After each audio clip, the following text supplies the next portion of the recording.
A raging inferno stretching 3,000 miles.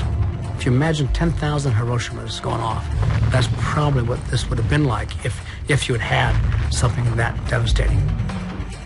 An entire continent swallowed by a cloud of dust. It's an apocalypse, basically. It's, everything that you've known your whole life, has been torn apart. Could a comet have unleashed an ancient megastorm that swept across North America and killed off nearly all life on the continent? It would have been sort of end of a world sort of scenario for those people. And could it happen again?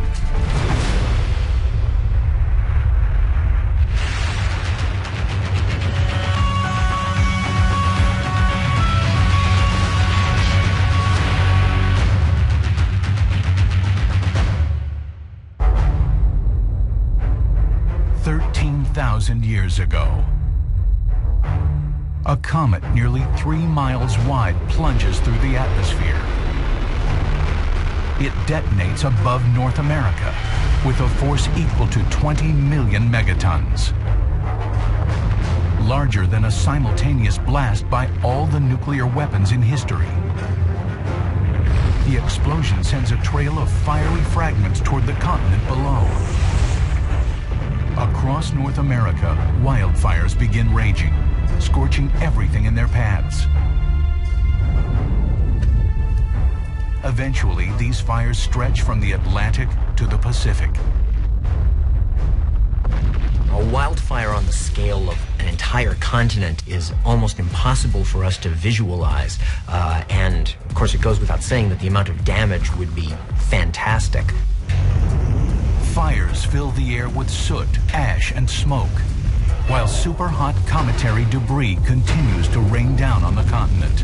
We're talking about something that was significant enough to impact our atmosphere and come very close to the surface, and probably created a shock wave and superheated the whole North American continent.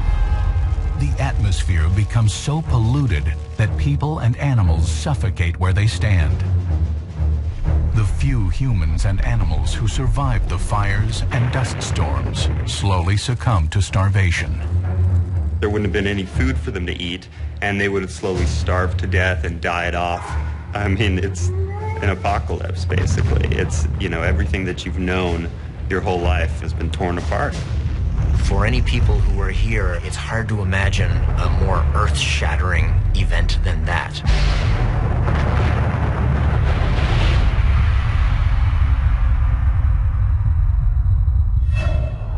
If a comet did cause these fires and dust storms, it would be responsible for one of the largest extinction events in the history of the world.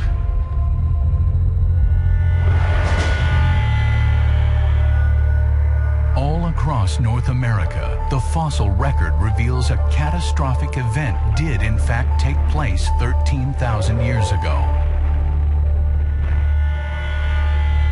In a geological instant, large mammals like mammoths and mastodons, along with the continent's Stone Age human civilization known as the Clovis, became extinct. That was a very unique culture, the Clovis culture, and it simply doesn't seem to move beyond 13,000 years in the rock record. It just ceases to exist. The woolly mammoths, the mastodons, the saber-tooth tigers, the types of beasts that you dream about as kids. These are the ones who were roaming our plains, and these are the ones that were raising havoc. These were the animals we were hunting.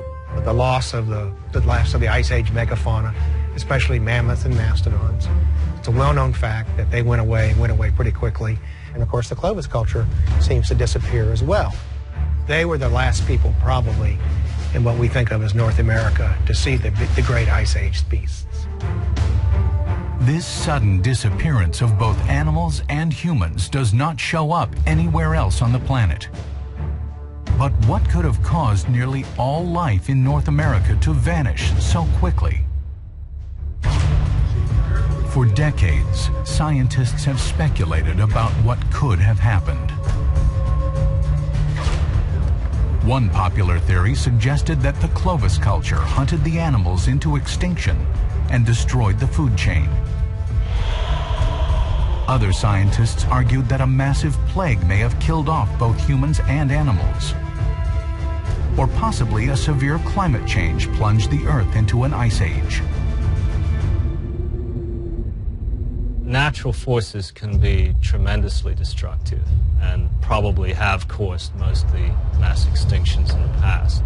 We're tremendously influenced by events outside of the Earth, and that always we should keep in mind.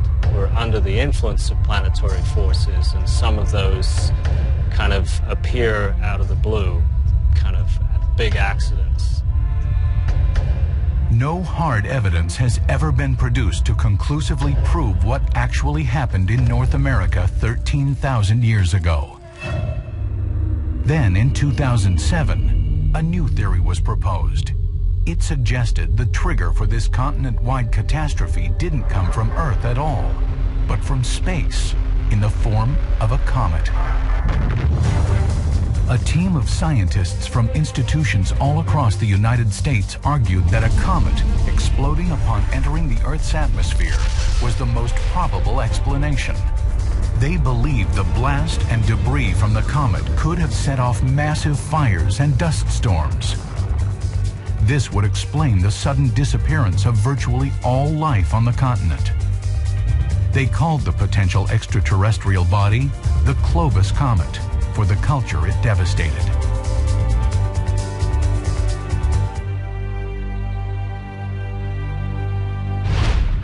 The idea of a comet made sense. After all, comets and asteroids have been a constant threat since the dawn of time. Comets smack into the Earth, they almost certainly have. Comets probably delivered much of the carbon-based materials and at least some of the water that allowed life to form some 3.9 billion years ago. So we owe our very existence to them. They would punctuate evolution, allowing only the most adaptable species to evolve further. Hundreds of comets and asteroids hurtle into the Earth's atmosphere every year. Most burn up or explode before they reach the surface. You have to realize, when you think about these threats, we have an explosion in the atmosphere caused by an impact that's about double the size of the bomb that was dropped on Hiroshima every year. So when you realize that, and the fact that we're sitting happy, having dinner, going to parties, going to school, you know, that's like part of our daily life. Yet this is happening somewhere on the Earth every year. Throughout history, some of these comets and asteroids have changed the Earth in violent ways. 65 million years ago, a comet or an asteroid took out the dinosaurs, allowing the more adaptable mammals to evolve further and more easily. So we owe our very existence and our position atop the food chain to a comet or an asteroid that took out our principal competition some 65 million years ago.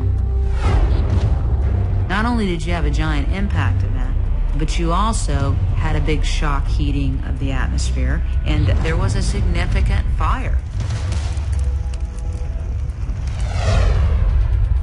As recently as 100 years ago, a comet was responsible for massive destruction. In 1908, a comet entering the atmosphere exploded in midair 5 miles above the Tunguska River in Siberia. The blast released energy greater than a 10-megaton nuclear explosion, about 1,000 times that of the atomic bomb dropped on Hiroshima. It literally exploded about 5 miles above the surface of the Earth, blasted out, literally leveled the trees, except right below the point of explosion.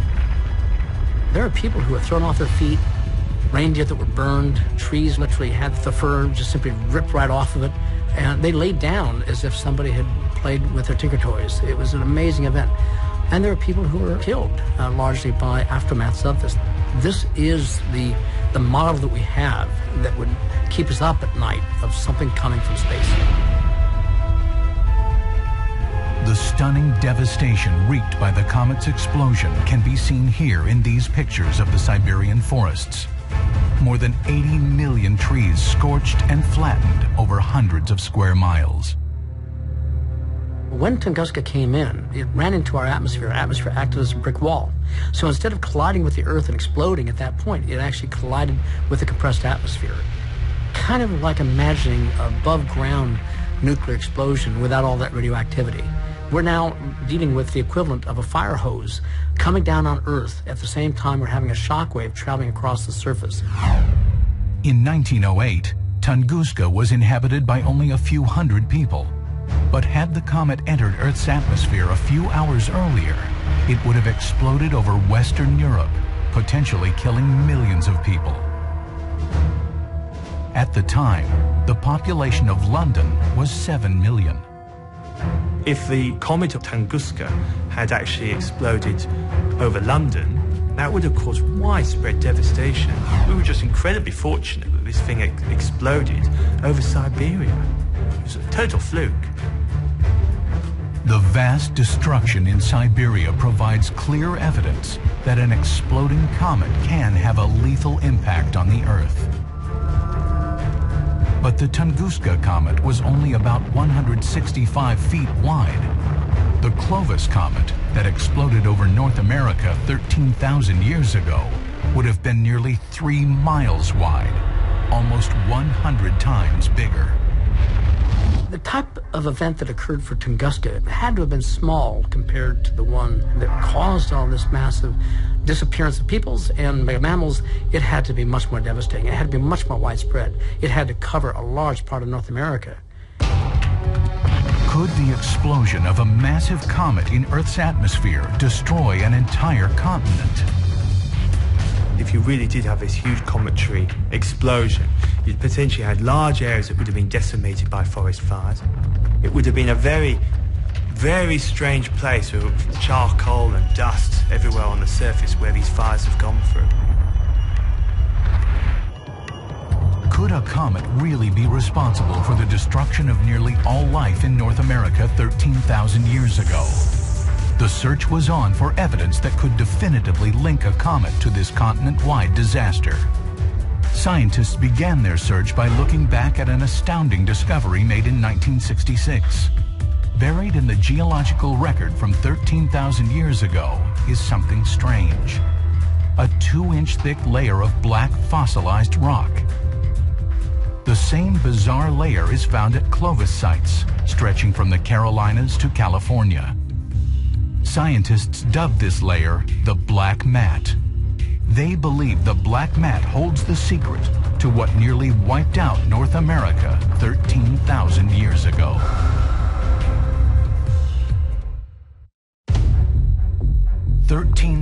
Years ago, nearly all life in North America was destroyed in one massive event. Large animals like mammoths and saber-toothed tigers were killed off. Even the earliest Americans, known as the Clovis culture, were wiped out. Their fossils, tools, and all signs of life stop appearing at one moment in the geological record. The decline of the Clovis culture marked the end of human occupation of North America. It would be perhaps a century before humans set foot on this continent again. What archaeologists call the Clovis people would have been those humans that were pretty widespread in what we now know as the United States around 13,000 calendar years ago. The Clovis people were us. They were probably Asians. They would have somehow been the ancestors of what we know as the American Indian, perhaps the distant ancestors of them. They were certainly people who in every way had the same intellectual capacity we do. So we have to think of them really as us, but in their world, which is very different than our world.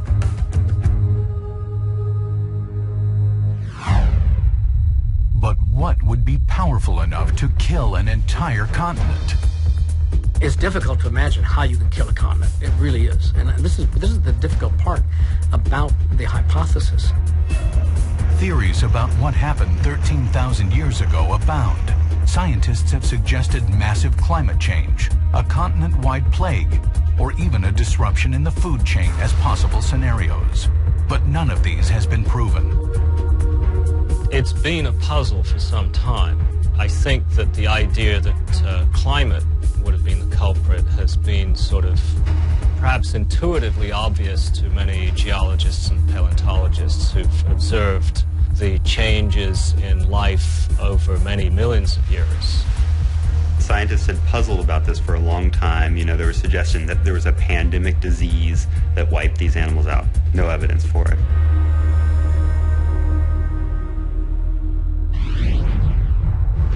One thing is very clear. Something massive happened. And this event represents one of the biggest extinctions in the history of the world. In 2007, a new theory was proposed, that a comet exploded in the atmosphere and triggered a series of events that destroyed animals and humans. It would have been sort of end of the world sort of scenario for those people. If a comet did explode in the planet's atmosphere 13,000 years ago, the evidence has to exist. The first place scientists looked was in the geological record. In more than 20 different Clovis archaeological sites across North America, scientists have found something unusual, a 2-inch layer which they have dubbed a black mat. The unusual sediment dates to approximately 13,000 years ago, suggesting this layer could be tied to the extinction event. Beneath the black mat, mammoth bones and artifacts of the prehistoric Clovis people are found. Just above the black mat layer, few signs of humans or animals. The telltale signs we do have at that boundary, at that time, these hints that something went on. And these hints include fine debris that was spread over the area. There was a layer where there were largely where all the mammals disappeared, and then there was this massive burning. Could there also be physical evidence of a comet in the black mat?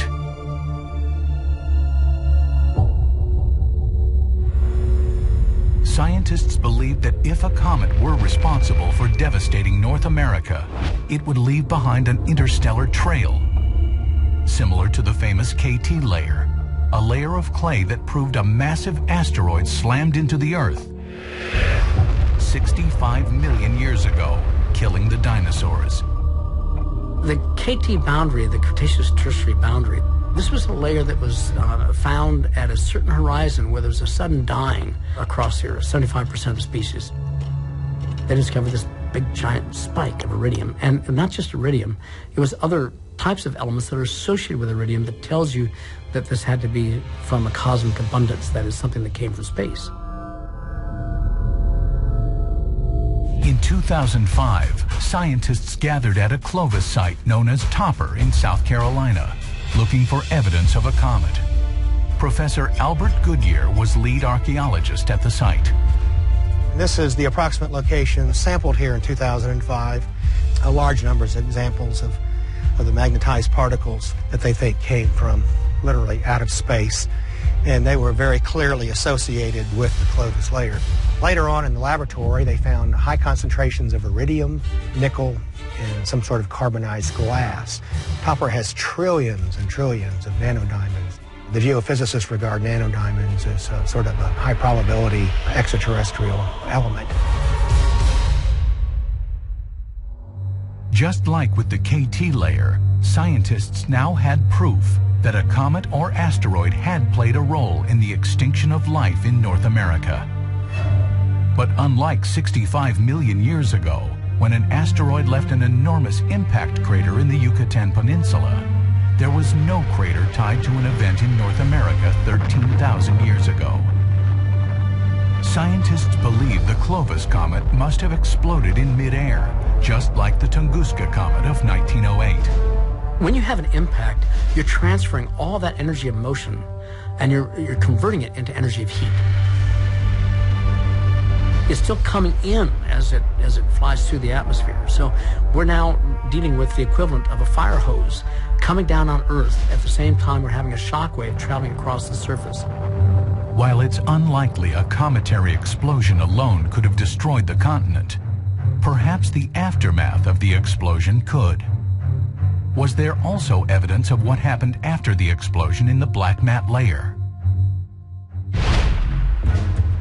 Professor Luann Becker of Johns Hopkins University studied samples taken from sites across the continent, searching for clues that a massive catastrophic event had taken place after the explosion. Samples taken from Clovis sites from California to the Carolinas all revealed evidence of soot. The presence of soot in each of these locations suggests that massive fires must have taken place right after the explosion and possibly swept across the continent. I think there was significant fires at this event. Everywhere we looked, there's evidence for charcoal and fire in the form of what we call soot. This type of material only happens when you have huge firestorms. Fiery fragments could certainly have set portions of the continent on fire, but could those fires have spread 3,000 miles and engulfed the entire continent? If there were ever some sort of circumstance that led to giant wildfires spreading across all of North America, it's almost inconceivable how terrifying that would be for any population that was there. Could wildfires really have scorched an entire continent, wiping out a civilization and driving many species into extinction?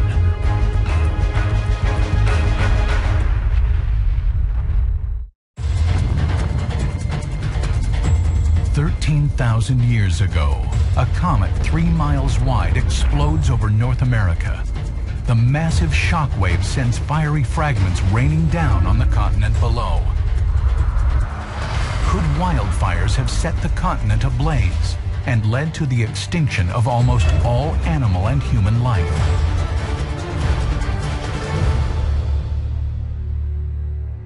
You know, a wildfire on the scale of an entire continent is almost impossible for us to visualize.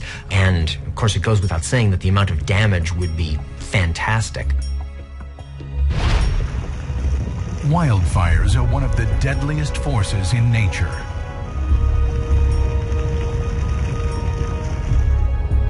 Leaping rivers, ravaging grasslands and forests, they consume everything in their paths when propelled forward by high-speed winds.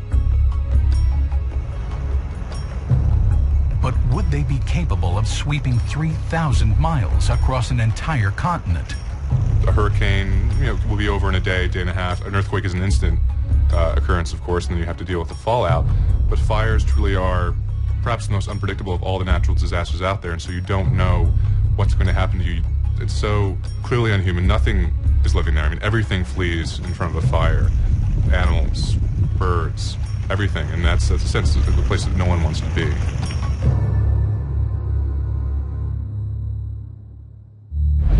If North America were set on fire by an explosion of a comet 13,000 years ago, it would have been perhaps the largest firestorm in the history of the world.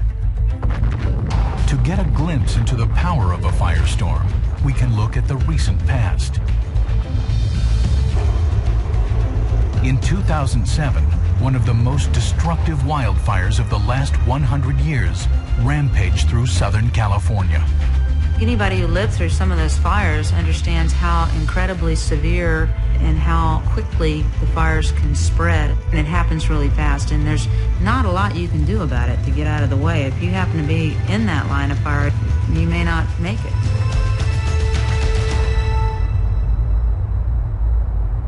What makes wildfires so frightening is that they move incredibly fast. They move faster than firefighters can keep up with them. Sometimes in really serious situations, they move faster than people can escape. And it's the wind that's doing that. With Santa Ana winds exceeding 100 miles per hour and fanning the flames, the California wildfires stretched more than 150 miles from San Diego to Malibu, devastating more than 2,000 homes and triggering the evacuation of nearly 1 million people. A fire that size, you can't put it out. You need a hose the size of Los Angeles to put this out yourself. It's like a furnace. For people who were living in these areas, they could sense it when it was close, visible to them. They could feel the heat. They could see the smoke, and so it's an overwhelming sound as well. It's something that they say, is like nothing else on Earth.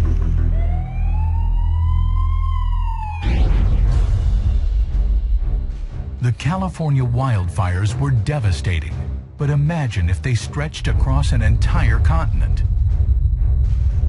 The firestorms 13,000 years ago would have been nearly 200 times bigger.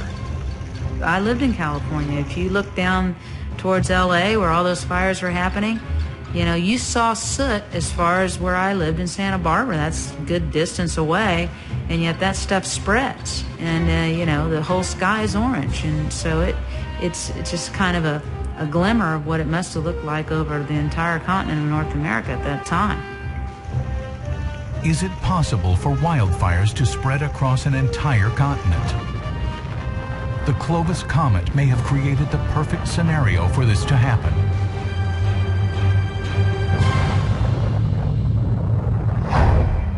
The remnants of the Clovis Comet would have sent fiery fragments raining down over large parts of North America. This massive amount of debris easily could have generated huge wildfires. And at the time, much of North America was covered in forests and vast grasslands, material that would have been primed to burn. When you go back, say, about 13,000 years ago in North America, that Paleolithic period, North America looked a lot like what Africa looks like today. The shockwave also sent out in the wake of the comet's explosion would have sent hurricane-force winds racing across the continent at hundreds of miles an hour, 10 times faster than the powerful Santa Ana winds of the 2007 California wildfires. These winds would have helped fan the flames into a continent-wide inferno.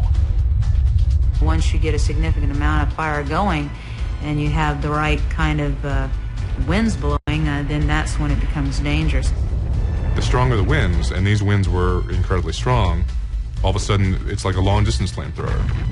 The comet would have unleashed the largest firestorm the world has ever seen. If we really did have that kind of big wildfire in North America, for any people who were here, it's hard to imagine a more earth-shattering event than that. Everything they knew about their way of life would have been completely disrupted.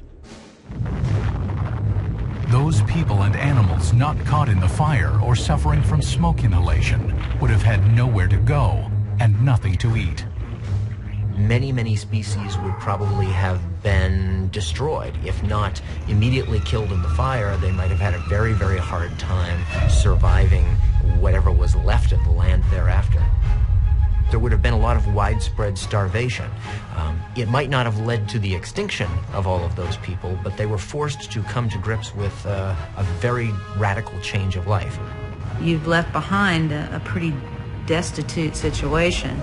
For those animals that have survived, they're going to immediately be affected by what's happening with their ecosystem.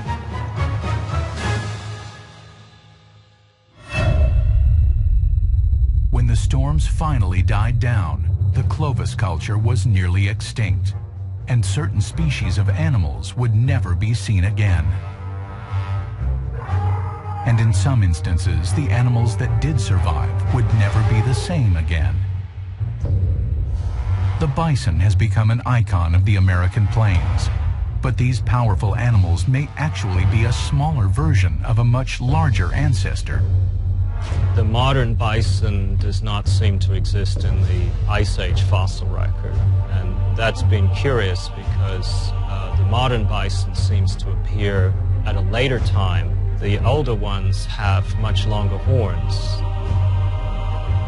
It's possible today's bison could be some sort of genetic mutation of the ancient bison.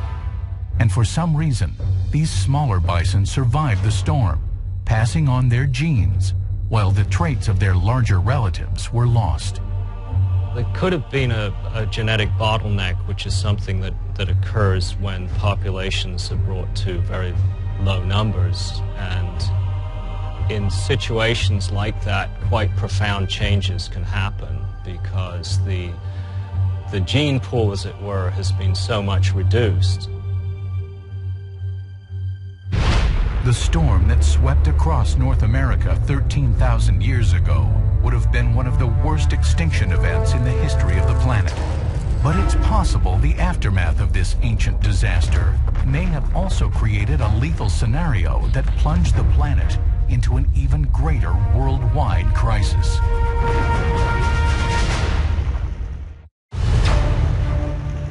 "13,000 years ago, a comet may have been the trigger for one of the most destructive events in history.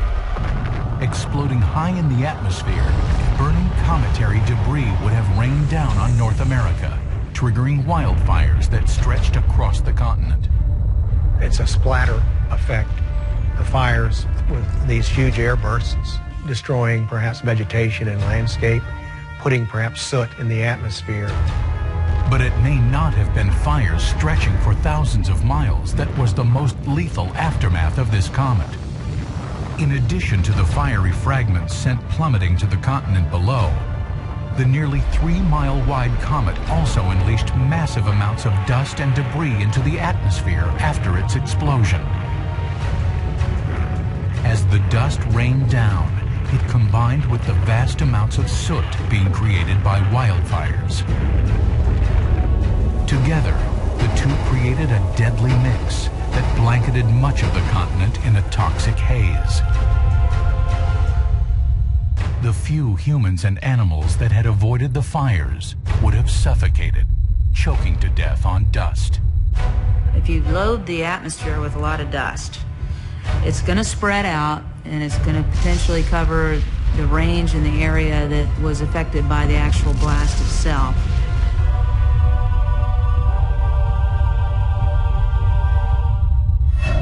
Buried in the fossil record at Clovis sites stretching from northern Canada to southern California is evidence of identical dust particles, suggesting that this lethal cloud literally blanketed the continent.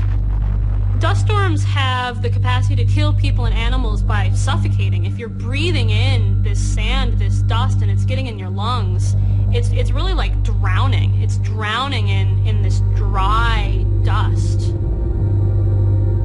North America has been ravaged by dust storms before, but could anything match what happened 13,000 years ago? The closest thing may have been what has become known as the Dust Bowl of the Great Depression. In the 1930s, dust storms blanketed the central plains of the United States, stretching from New Mexico and Colorado to Oklahoma and Kansas. The storms were nicknamed black blizzards because they often lasted for days as clouds of black dust would blow across the Great Plains. People who experienced the dust storms were often unable to see more than a few feet in front of them. If you live in one of these storms, you could be blinded by the dust flying in your face. It creeps under doors, it buries cars, it buries plant life. You can have dust inches high, sort of drifting up on the floors of your house. They can be extremely destructive. The Dust Bowl stretched across 150,000 square miles, but its impact pales in comparison to the aftermath of the Clovis Comet. The dust storm unleashed by the Clovis Comet could have covered 3.8 million square miles, an area 25 times larger than the Dust Bowl. The dust from the Clovis Comet was composed of soot and cometary debris. It was also thicker and more deadly than the Dust Bowl, which consisted of mostly thin topsoil. Fire vaporized the trees and all the organic matter in the soil and turned it into, charcoal dust. Although the destruction unleashed on North America alone would have created one of the most lethal extinction events in the history of our planet, the aftermath of the comet's dust storm may have reached around the globe with devastating implications. That changes the climate, changes the ecosystem. What we're talking about now is something on a big, broader scale. When you darken good portions of the Earth for weeks at a time, it eventually will have its effect on all parts of the ecosystem. The amount of soot being thrown into the air might have had global consequences for how much it might have cooled the Earth during some of this time. Even people who would be living far, far away from the site of this comet impact could could still be affected by it because of the amount of dust that would be thrown up into the air. That dust would spread around the Earth in many cases, and it would shut out their sun. They would suddenly find temperatures plunging. It would be a terrifying experience. Globally, the amount of dust and soot mixing in the atmosphere might have blocked out the sun, causing temperatures to drop. You're going to block sunlight, you're going to cause some cooling, you're going to change the weather patterns and potentially cause thunderstorms, and the whole dynamic is changed by the presence of the dust particles. And so that changes the climate, changes the ecosystem. But the most far-reaching consequence of this dust storm may have been triggered when the storm died down. Once the dust and soot mixture fell out of the atmosphere, vast quantities of it would have come to rest on a massive ice sheet that covered nearly all of Canada. When you accrete a lot of dust into the atmosphere, eventually it's going to make its way to the ice sheet. And so you're going to go from what is a white ice sheet to parts of the ice sheet that are going to be covered with dark material. And that's going to change the response of the sunlight. It could cause some significant melting. As the darkened ice sheet increased absorption of sunlight, it began melting at an accelerated rate. The amount of glacial meltwater flowing into the ocean would have been greater than all the fresh water in the world's modern lakes, creating the potential for climatic disaster. If you were to release tens of thousands of gallons of fresh water into the Atlantic Ocean, like we think may have happened, this would change the whole circulation of the oceans. This huge amount of water pouring into the world's oceans would have disrupted the currents and sent temperatures plunging by 5 to 10 degrees across North America and Europe, triggering an ice age.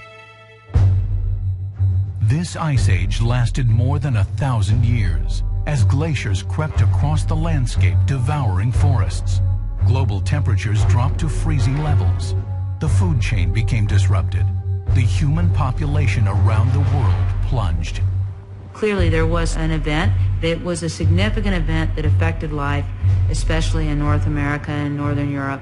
And we see that in the biologic record, we see it in the climate record, we see it in the oceanographic record. I mean, we even see it in the ice cores.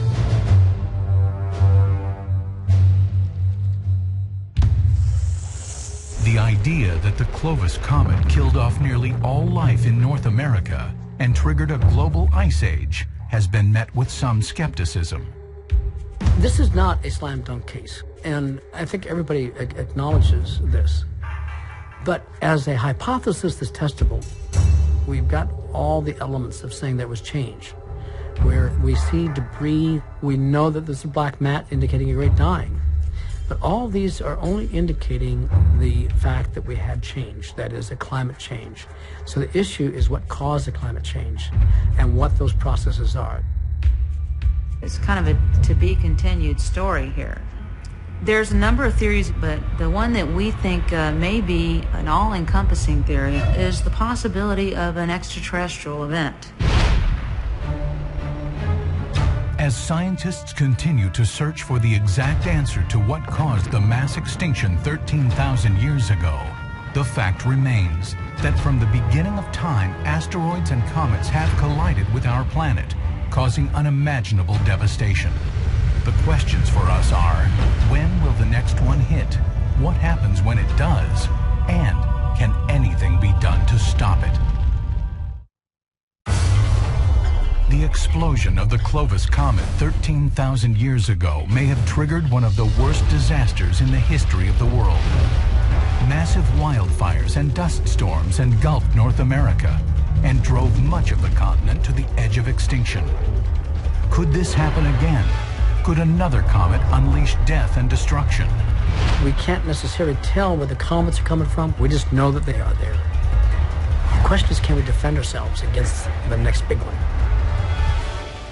We're not there yet.